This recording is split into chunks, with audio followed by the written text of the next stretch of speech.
उखड़ा young mains cultural association की ओर से एवं उखड़ा अंचल तृणमूल कांग्रेस के सभापति सोरेन सहगल के नेतृत्व में एक कार्यक्रम कर माध्यमिक और उच्च माध्यमिक परीक्षाओं में बेहतर अंक प्राप्त करने वाले छात्र छात्राओं को किया गया सम्मानित। यह कार्यक्रम सोमवार की शाम उखड़ा के कम्युनिटी हॉल में आयोजित किया गया।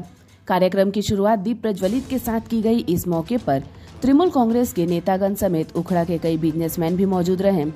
इस दौरान उखड़ा अंचल तृणमूल कांग्रेस के सभापति सोरेन सहगल ने कहा कि आज 29 छात्र छात्राओं को सम्मानित किया गया है, जिसमें अलग अलग स्कूल में माध्यमिक और उच्च माध्यमिक की परीक्षा में पहला, दूसरा और तीसरा स्थान प्राप्त करने वाले छात्र छात्राएं शामिल हैं।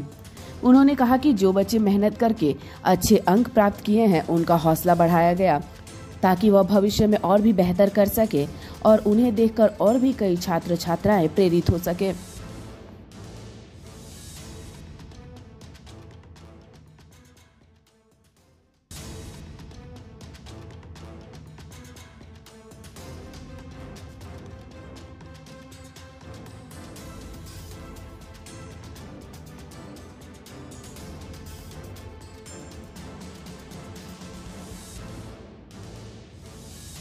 এখানে প্রোগ্রাম হলো উখড়া অঞ্চলের যেসব স্কুলগুলো রয়েছে, যেমন এজি চার্চ, আদর্শ, উখড়া কেবিন ইনস্টিটিউশন, উখড়া পুলিন বিহারী গোষ্ঠী বালিকা বিদ্যা মন্দির এবং এখন ঝাঁঝাড়াতে যে ডিএভি স্কুলটা হয়েছে তারও 3 জনকে আমরা এখানে সম্মানিত করলাম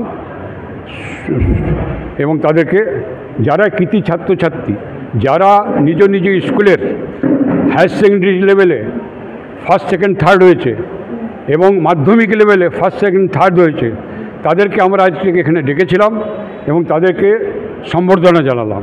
এটা একটাই উদ্দেশ্য, সেটা হচ্ছে আগামী দিনে এরা যে বড় জায়গায় যাচ্ছে এডুকেশনের, সেখানে এবং তারপরে যে এদের জীবনে যে প্রতিষ্ঠিত হওয়ার ব্যাপার কর্মজীবন রয়েছে, সেগুলো যাতে ঠিকমতো সাকসেসফুল হয় তাদেরকে উৎসাহিত করার জন্যে, অনুপ্রাণিত করার জন্যে আমরা ইয়ং ম্যানস কালচারাল অ্যাসোসিয়েশন উখড়ার তরফ থেকে এই অনুষ্ঠানটা আজকে এখানে করলাম। টোটাল এখানে 29 জনকে আমরা পুরস্কৃত করলাম। বাইরে ছিলেন একজন, যিনি ফার্স্ট হয়েছিলেন, কোনো কারণবশত তিনি আসতে পারেননি। আমরা তার সঙ্গে পরে যোগাযোগ করে শিপন্না মণ্ডল, যে আমাদের ডিস্ট্রিক্টে প্রথম হয়েছে, তাকে আমরা সম্বর্ধনা দেব।